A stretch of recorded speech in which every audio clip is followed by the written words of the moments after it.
Today we're going to look at a question that I've seen all over the place, and that question is, do the Jedi get paid? While there is no official answer, there are plenty of facts that we do know that can lead us to one. So with that, let's answer the question and determine if the Jedi Knights are paid. In all of Star Wars, we hear of no Jedi being paid. These Knights of the Republic risk their lives, they save the innocent, and they travel the galaxy to settle disputes both big and small.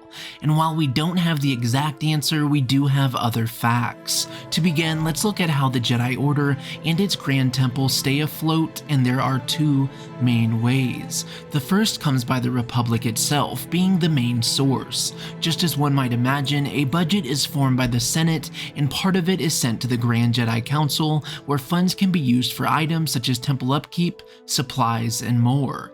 Then we have the donations from the people of the galaxy. The Jedi are symbols of peace and justice. They are a religion. While not all practice in their ways, the Force is accepted by many. This led to donations both big and small to the temple.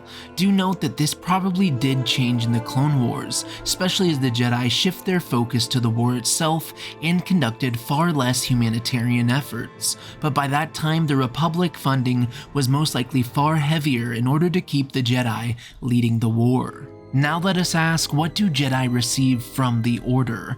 We know that one thing they usually do not need to pay for is housing. In Star Wars: The Clone Wars, we saw that many Jedi, if not the majority, receive small apartments in the residential areas of the Jedi Temple. But even still, food and other essentials are needed, and that is where we look to legends. In Knights of the Old Republic, Bastila speaks on what a Jedi received for pay, but she admitted that it really wasn't much, just enough for the essentials, food, water, clothing, but not much more. And this is Bastila Shan, an imperative Jedi at the time. But with this and the slow evolution of the Jedi, we can only assume that this holds true until the end of the original Jedi Order, especially considering the beliefs around humility that the Jedi held through the generations. Then we have the credits that Jedi are given specifically for missions in long-term assignments. We have seen this in Star Wars as well. It was less prominent during the Clone Wars,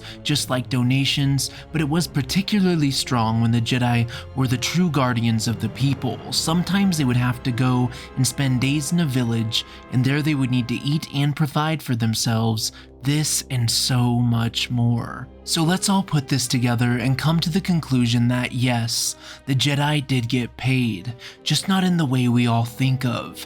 Remember that their purpose was service to others, not service to the self. So everything they were given was essential, not excessive, from the small apartments in the temples and enclaves to the small stipend for necessities, otherwise no more and no less. And given the standing mission of the Jedi, these small sums would leave them still able to live satisfied lives, as most were driven to committing themselves to not only the Jedi way, but to others. This has been Dank Ferric, and until the next time, may the Force be with you, always.